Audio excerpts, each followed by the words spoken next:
자, 오늘 아침에 충격적인 기사가 하나 잠깐 났습니다. 크게 보도되지는 않았는데요. 미국인 1,400명이 사는 게 고통이라고 답을 했습니다. 그러니까 삶이 고통스럽다고 느끼는 미국인들이 폭증했다는 거예요. 갤럽이 지난달 26일부터 이달 8월 2일까지 미 전역의 미국인 3,649명을 상대로 조사를 하고 공개한 결과인데요.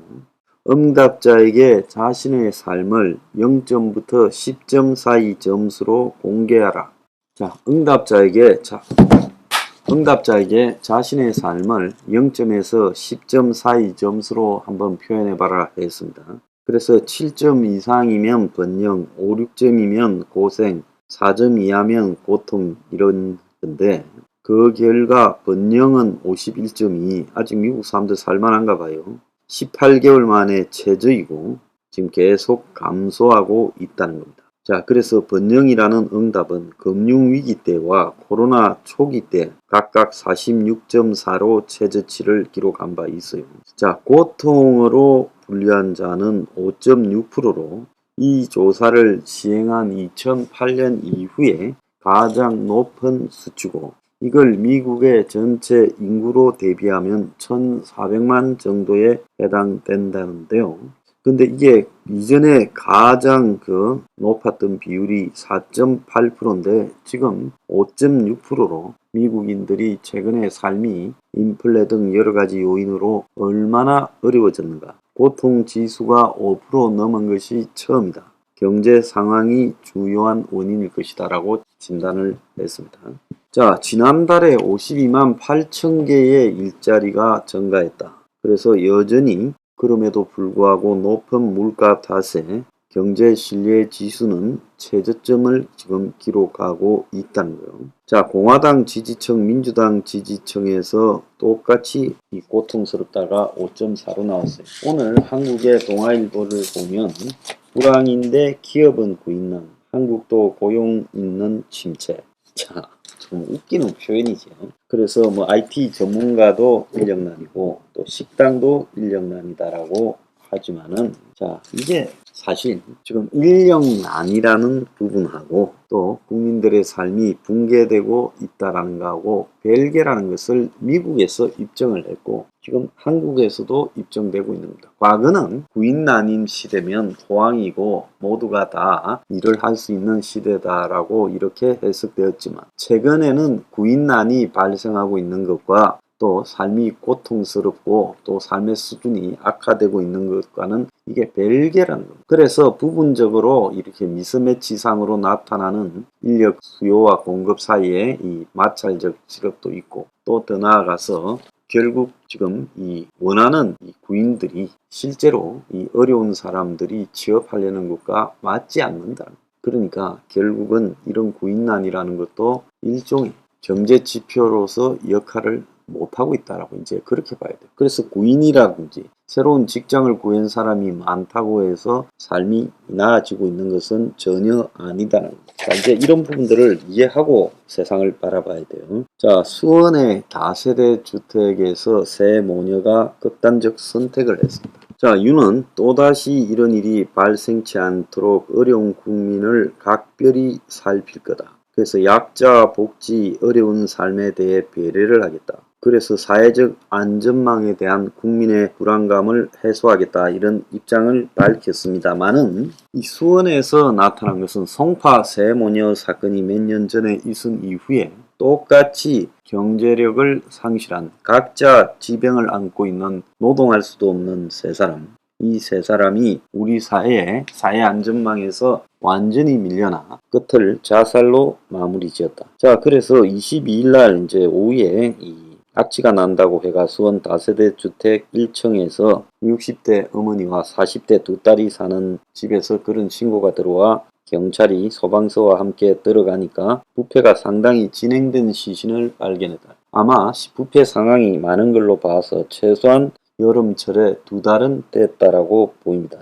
그래서 스스로 목숨을 끊은 것 같고 유서가 노트 9장에 띄엄띄엄 쓰여져 있었다는 거예요. 자, 그래서 언론들의 시각을 보면 그래서 엄마는 암 진단 투병을 해왔고 두 딸은 희소 난치병과 정신적 문제를 알아왔다는 거예요. 그래서 일상생활도 쉽지 않아 외부 출입도 하지 않았는데 이제 그야말로 먹을 것도 떨어지고 집세도 내지 못하니까 병원비까지 부담으로 다가오고, 그래서 주인한테 병원비 문제로 월세를 좀 늦게 낼 거니까 죄송하다 문자를 보냈대요. 근데 이들이 지금 복지망에서 누락된 거는 원래 경기도 화성에 주민등록을 했지만 실제로 거주하진 않았대요. 그래서 화성의 그 주민등록지 근처에 사람들한테 물어보니까 여기서 살다가 20년쯤에 남편 사업이 부도가 나면서 가족이 마을을 떠났고 빚 독촉을 피하기 위해 주소지는 화성에 두고 실제 살기는 지금 수원에서 숨어 살았던 걸로 보여요.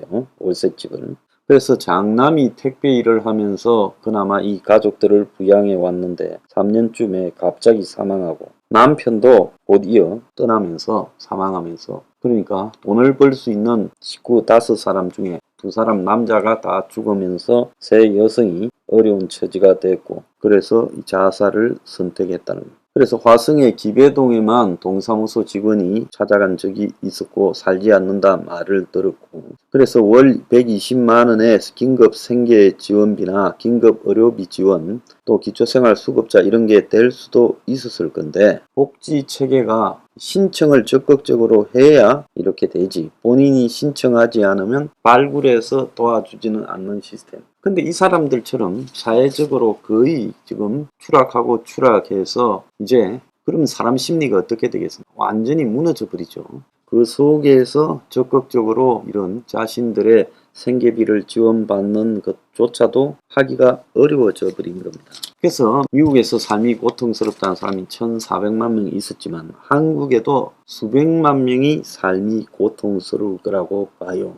송파 세모여녀 사건 때도 어머니가 식당 일로 남편은 죽고 일을 하다가 몸을 다쳐서 못하고 건강이 안 좋은 2딸이 있었지만은 이 30대라면서 기초생활수급에서 제외됐다는 거예요. 자, 그래서 이들이 결국 선택한 길은요, 이 자살입니다. 이번에도 보면 보험금 있던 것도 병원비 부담으로 채권자에게 넘어갔다는 거예요. 그래서 극단적인 생활고로 지금 자살을 했고, 여기에는 솔직히 말하면 사회 시스템은 작동하지 않았다는 거예요.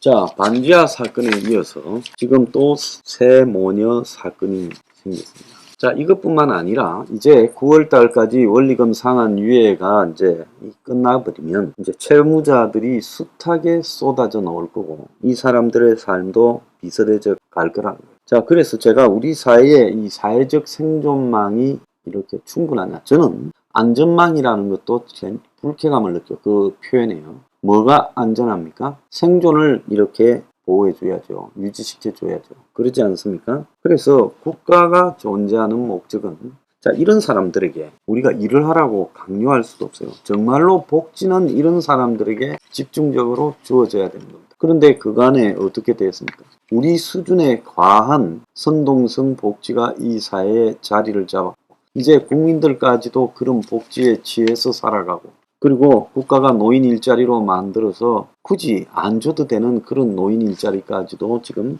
진행시키고 있습니다. 그러면서 그 속에서요, 솔직히 말하면 복지라는 부분에 이 벽을 높게 둬가지고 그 벽을 뛰어넘어서 꼭 필요한 사람들이 복지 혜택을 받는 것은 너무나 어려워요. 그런데 또 아주 야근 뺀질이들은 이런 복지 혜택을 잘 챙겨 받으면서 누리고 있습니다. 그래서 이 복지 시스템 자체가 대단히 고장이 났고, 그것은 좌파 진보를 갖다가 지향한다라는 이 좌파 정권에서도 그걸 갖다가 극복하지 못했고, 심지어 성장으로 이런 빈곤을 없앤다는 보수 정권의 소리들은 아주 황당한 헛소리처럼 들리고 있다. 그래서 이런 문제들이 지금 터져 나오고 있는데 요 근래에서 유독 자살이 지금 많지 않습니까? 이게 이제 올 가을부터 얼마나 많이 터져 나올 건가.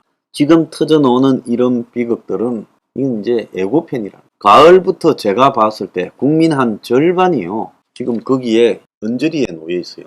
자신의 삶이 무너질 수도 있는 하우스 푸어들 수백만 있겠죠. 또 그것만 있습니까? 자영업자 부채가 지금 다중 채무자가, 그래서 이런 사람들을 다 합쳐보세요. 얼마나 되겠습니까? 그래서 이런 사람들이 견디지 못하고 이 삶이 무너질 수 있다는 겁니다. 그러면 그때 가서 준비할 게 아니라 정상적 정부라면 지금부터 준비해서 앞으로 터져나올 그야말로 사회적 생존망에서 추락할 수도 있는 사람들을 어떻게 거다들일 것인가. 그 놀고 있는 지방자치제의 그 공무원들 다 뭐 하는 데 쓸 겁니까? 수많은 공무원들을 뽑아놓고요. 총동원해서 사회 안전망 유지하는 데 집중하고 국가 예산을요 그냥 나눠줄 게 아니라 어차피요 많은 사람한테 나눠줘봤자 그거는 그야말로 은발의 오줌 누기밖에 안 됩니다. 그래서 의미도 없는 이 소모적인 그런 전투를 벌이는 것보다도 차라리 저 후방에다가 완전히 국민들을 끈질 수 있는 방비들을 제대로 갖춰서 그때부터 완전히 사회적으로 낙오되는 떨어지는 국민들을 받아내는 역할을 수행해야 될 것 아니냐. 돈 찔끔찔끔 써서는 안 된다고 봅니다. 저는 주거 공간과 그리고 식료품 지원, 기본적으로 이 두 가지에 또 이 학교 다니는 이 학비 지원 이런 것들이라도 해줘야 된다. 그리고 의료비 지원. 그래서 그들에게 그런 지원을 해줘야 되는데 이런 사람이 굉장히 많을 수 있다. 만약에 이런 사람이 한 500만쯤 된다. 국민의 10분의 1이라면 국가가 어떻게 가담을 할 겁니까? 이미 그렇게 돼버린 사람들을 상대로 당신들이 왜 그래 됐냐고 탓을 하거나 책임을 물어봤자 무슨 의미가 있겠습니까? 그러니까 비탄감 해준수는 안 되고요. 모든 돈을 다 모아가 사회 생존망의 구축에 집중해야 된다. 그렇지 않습니까? 어차피 빚이라는 게 탕감해주나 안 해주나 그 비탕감 90% 받을 정도의 사람이면 솔직히 숨겨놓은 재산 없으면 사회 생존망에 걸리는 수 있는 대상밖에 안 되죠. 그러지 않습니까? 빚이 있다고 뭐 사실 갚을 능력도 있습니까? 없지요. 그러니까 정부가 쓸데없는 짓을 하지 말고 그 30조를 사회 생존망에 써야 됩니다. 자, 나는 문재인에게 묻습니다. 문재인 때 150조를 써서 한국형 뉴딜을 하겠다고 코로나 시대에 어려운 사람들을 돕겠다고 사회 생존망을 갖춘다 하지 않았습니까? 150조는 어디로 갔고 그 사회 생존망이 그다 들인 사람은 다 어디로 갔습니까? 아무 흔적이 없어요. 이런 것도 한번 제대로 토론해야 될 것 아닙니까? 자, 문재인 정권의 150조 한국형 뉴딜 그 결과가 어떻게 됐는지 윤 정권이 발표 좀 하길 바래요. 자, 그리고 사회적 생존망을 제대로 갖춰라.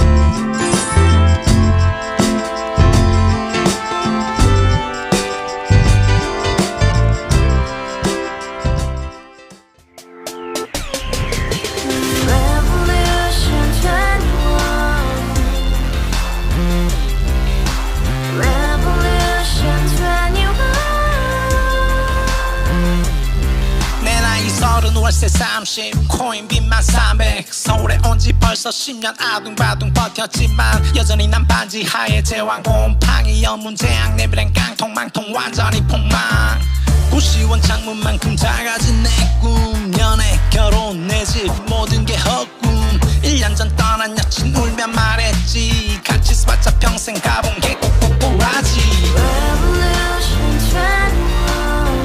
가바후스 700 나도 소유주 가바후스 700 나의 소유주 택시기사 우라부지 마트 캐셔 우라무니 우리 집안 다 털어봤자 후줄 그래 개선민 내 미래 거기서 팍 끝난 거지 팍 더 이상 노력 따윈 괴물이 스펙 찾아서 말리 비오는 날 알바 잘려 맨날 학원 날 개쳐 빨려 밤비 내리는 양화대교 홀로 걷고 있을 때 현수막에 아로 새겨진 평당 700짜리 아파트 다같이 소리 질러 혁명 21 가바후스 700 나도 소유주 가바후스 700 나의 소유주 Together in the house, brand new day, and you dream it just begun. Yeah. Revolution 21, only open happiness.